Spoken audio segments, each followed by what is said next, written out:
Mula dito sa Highland, Legazpi ay pupuntahan naman namin ang isa sa pinakasikat na pasyalan dito sa Albay na kung tawagin ay Cagsawa Ruin.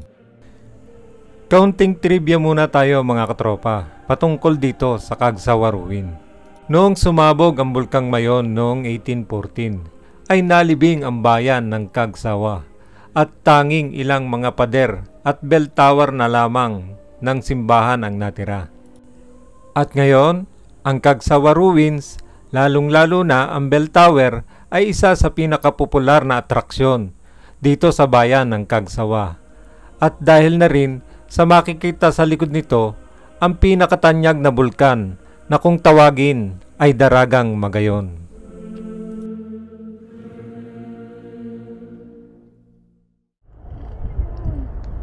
Let's go. Ganda oh, videohan mama. Yan oh, yung view oh. Here oh, diretso tayo dyan eh oh. Sige, dalawa pa lang napuntahan natin ngayon ano. Dalawang hills, mga tropa, napuntahan namin. Pare, sa Mayon Skyline daw tayo. 1 oras at 10. Yun lang, baka close na pala ma ng ganong oras. Dito na lang muna tayo sa malalapit. Bukas na lang ng umaga yun. Madaling araw tayo umalis. Yung malalapit na lang muna dito, Cagsawa, yung mga ganon. Main attraction din naman to eh, Cagsawa Ruin. Tama na to kasi hapon na itong Cagsawa. Yun, malapit oh, 18 minutes. Ito na lang, Cagsawa Ruin. Kasi parang alanganin tayo dun sa ano, Mayon. So mga katropa, ngayon ay Cagsawa Ruins naman tayo. Tama hapon yung Cagsawa Ruins. Magandang picture niyang Cagsawa Ruins ngayong hapon. Tapos maybe gabi, ito ang puntahan natin, itong farm plate. Lalim. Wow, mga katropa. Wow, preno. Di kaya ng preno. Talagang bumibigay pa rin talaga.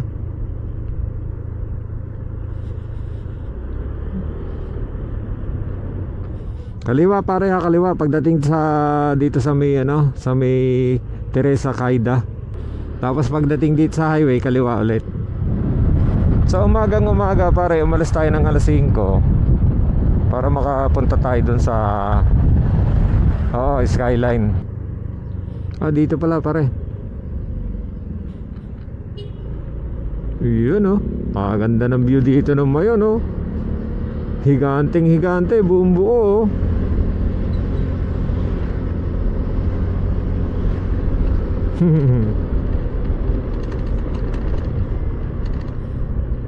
I-reels mo. Cagsawa Ruin. Kanan ba? Kaliwa pala, kaliwa. Ang ganda ng Daragang Magayon.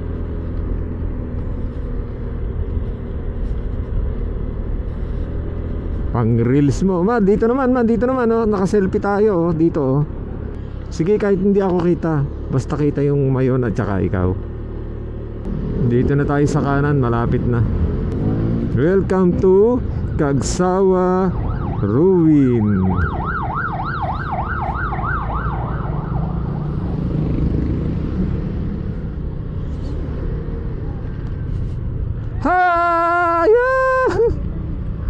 Di bale, dapat di ba tinanggal pala sa selfie stick ano? So yung mga katropa, ang pay parking is 20 pesos. Dito pala maraming ano, mga katropa, marami pala dito mga ano, mga souvenir. Dito magbabayad 20 pesos. Hindi po.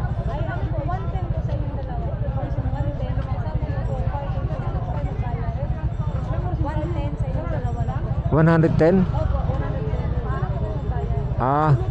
Dito po ako papasok. Okay lang. Sa inyo sir, ma'am, 110 pesos kasi 45 yung per head tapos 20. Kaya po ito no?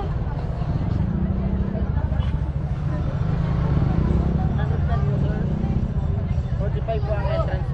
Okay. Dito na po. 100 po. 100 din.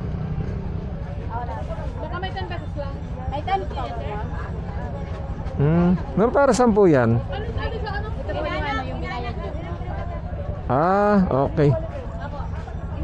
Ano to? May mga 5 pesos na gano'n. Para saan to? Basta ticket lang to, gano'n. Ah, okay. Ang dami, no? Dapat kapra-kaprasa lang. Saan po yung... Dito? Okay. Okay, sige pa. Salamat po.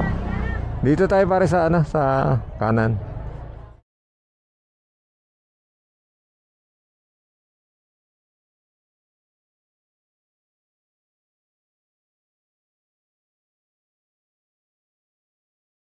So mga katropa, here we go again dito sa Kagsawa Ruins. Ang daming tao. Kanya-kanya selfie. Ang galing ng selfie ni ate. Away ka na, ang galing niya na. Alisin ko ng hapon, nandito kami ngayon sa Kagsawa Ruins. So as you can see, napakaraming tao dito, at ito ang pinakasikat na Kagsawa Ruins. Kagsawa Ruins. So, pasyalan natin yung Kagsawa Ruins, yung dating simbahan na ipinatayo noong, kung hindi ako nagkakamali, ay 1600s pa. Dito, pasyalan. Di mo, napaka-rough nung ano, no? Nung buhangin, no? Ano pa yan eh? 1500s o 1600s pa, parang ano, no? Bato-bato pala ito, oh. Dito pala nauso yung ano, bato, pansit bato. Ano? Puro bato, oh. Ito yung loob ng ano, ng simbahan, oh. Kita nyo, ang ganda naman ng pagkakaano. Tingin tayo dito. Ito yung gilid ng simbahan. Tapos ito yung loob. Pasok tayo sa loob. Wow. May mga ganito. Ano kaya itong mga bakal na to? Pasukin natin mga katropa itong lumang simbahan ng Kagsawa.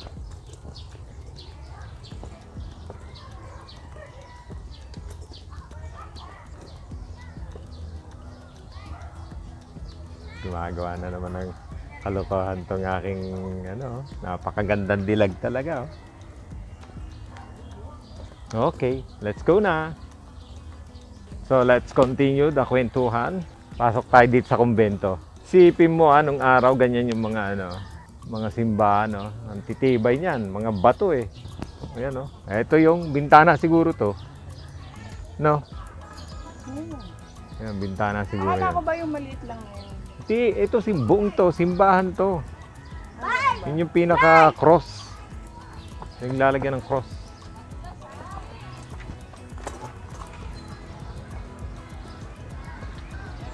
Kagsawa Ruins.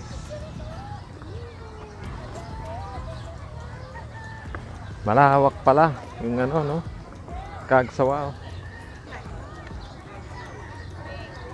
And ito yung Mayon na active daw yan mga tropa.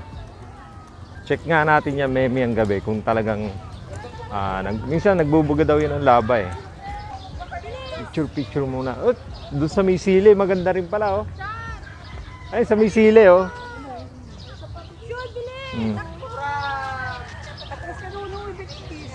Sa picturean muna kita. Okay, 1, 2, 3. Punta tayo ngayon doon sa sili mga tropa. Samahan natin si... Ayan, oh, yung ating Dragon Magayon, oh.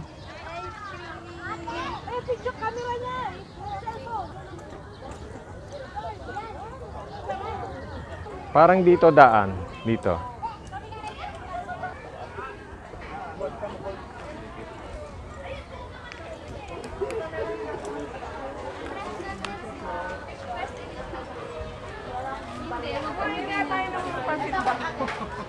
Mamaya, pag wala ng ano, araw. Tikman natin yan.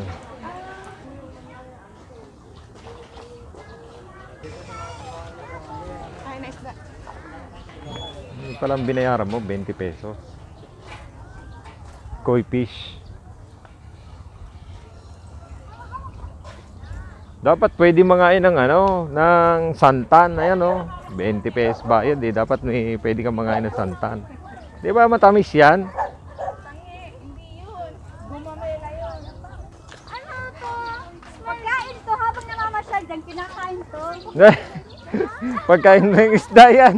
Huwag ka maniniwala kay ate. So, ito pala mga katropa, yung entrance fee nyo dito, parang ito yung binayaran nyo. 20 pesos ang isa. Yan. Opo. Koi fish! Ang lamig dito. Nagbayad ka na ng 20 sa entrance. Tusan ka pa magpakain ng isda. Halika doon, samayin mo na. Dali, habang walang tao. Yun walang tao. Tama-tama. Okay, 1, 2, 3. Mabilisan lang pagpipicture dito kasi ang daming tao. Hindi mo mahalaman kung hindi mo makokontrol ang tao pagka dumami na. So, ito yung sile na picturean. Yan maganda dito Diba?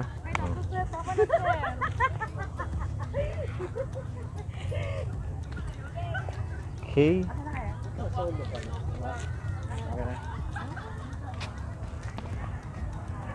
Okay, 1, 2, 3.